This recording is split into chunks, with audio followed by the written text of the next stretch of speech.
Okay, so I'm calling it quarantine splits because I'm going to try to get my splits by the time we're out of quarantine. Um, in preparing for this, I realized that I've been cheating a lot at stretches and I'm not as flexible as I thought I was. So I am putting together a little program for people who want to continue with me. You could do it like 3 times a week, once a day, or I'm going to do it twice a day because I'm going to try to get my splits by the time we're end of quarantine. So this is my little workout room. You could just kind of take a look around.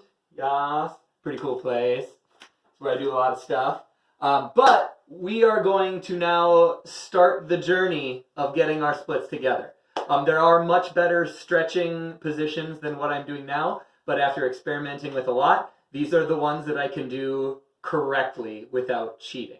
I'll show you at the end on how limited I really am. So what we're first going to do, each of the stretches we're going to hold for 30 seconds, and there are 5 of them, but we have to do them on each side. So the first one we're going to do is we're going to stretch the quads. So I'm just going to put my hand somewhere, point my knee downward.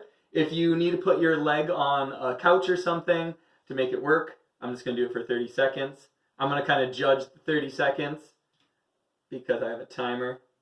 That's not going to work. We're just going to estimate here. So we're going to stretch one quad out for like 30 seconds, kind of push it downwards. We're not going to try to bounce or push it too hard because we can get injured, and we do not want to get injured, especially if we're going to do it twice a day. So we're just going to kind of point the knee downward a little bit, feel that kind of stretch throughout the quad, moving around. And then we're going to switch to the other leg. Right there. Lily's trying to help me time so I don't end up talking. Oh, gee, this one's harder to balance. Yeah, you got to work on balancing. I got to use the wall. So we're going to stretch to the other one. If you are a little bit more advanced, you can tense your muscles and then relax it a little bit. And you can kind of pulse it a little bit, tensing and relaxing. That'll kind of give you a deeper stretch. Again, don't push too hard because we don't want it to get too injured or anything like that. The next one we're going to do is we're going to do the hamstrings.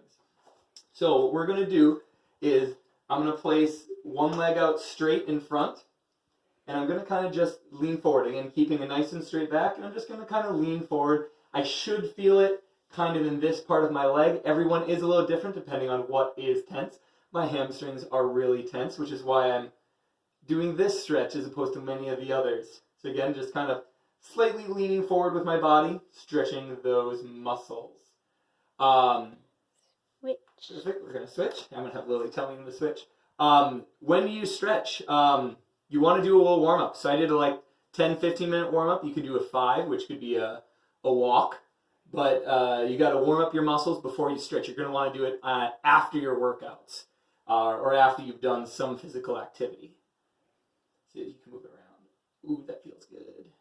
Lots of stretch in there. That's tight. Real tight. Whew. Okay, so those are our 2 top ones. The next one, we're going to kind of hit the hips and / the adductors. So what's going to happen is I'm going to bend one knee a little bit and kind of move slightly to my left. This will feel the inner part of my thigh kind of stretching a little bit. It's going to kind of wrap around. It's also going to stretch a little bit here if you're tense in near the hip flexors, but it's going to kind of stretch where that adductors are.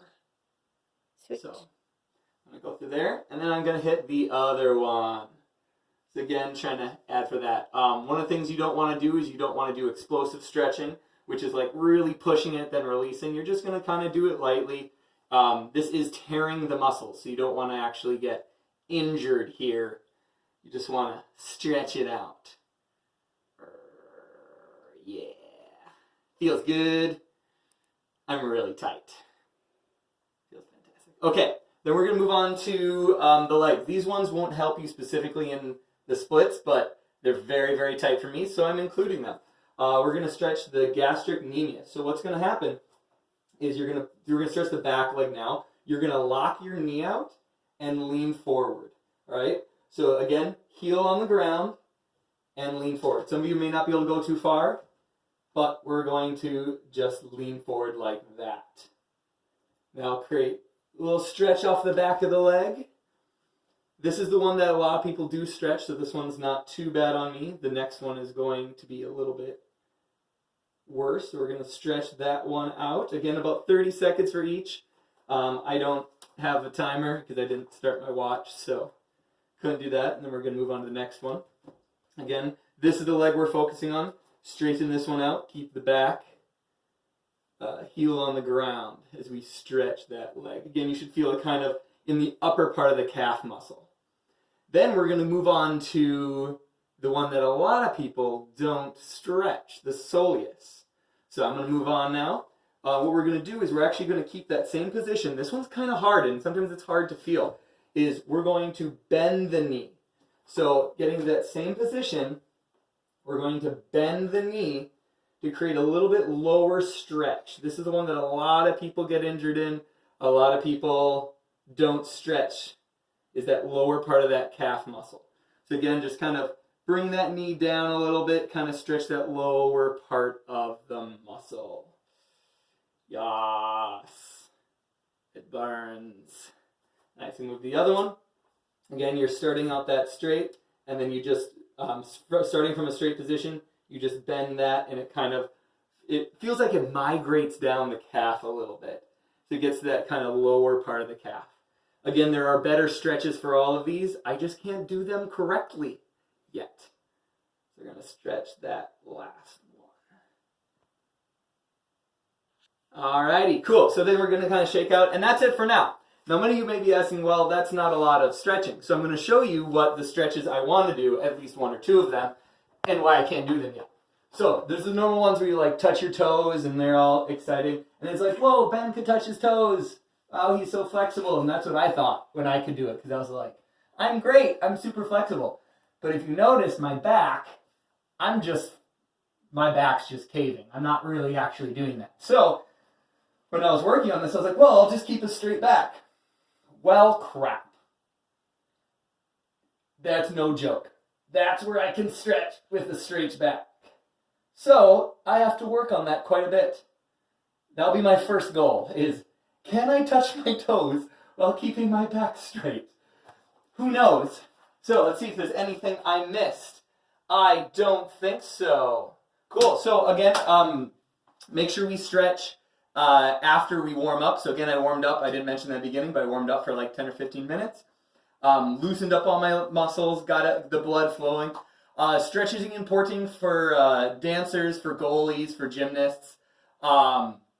You want to stretch afterwards because you are tearing muscles. So if you are stretching beforehand, you're going to lose a little bit of power if you're going to do a workout, or you're going to possibly injure some of the muscles. The exception to that is, again, like the dancers, because before you hit any trick, you have to be warmed up. You have to be able to do that full split before you're thrown into the split. But otherwise, you want to usually stretch at the end. Again, if you're going to stretch beforehand because you have to be like nice and limber for something, you'll still want to do that nice warm up. And each week, so I'll be doing this 2 times a day for 1 week. And then in 1 week, I'll put out another video with different stretches. Some of the same, maybe some different, maybe a little bit longer. And hopefully I'll be better at that than this. So, great.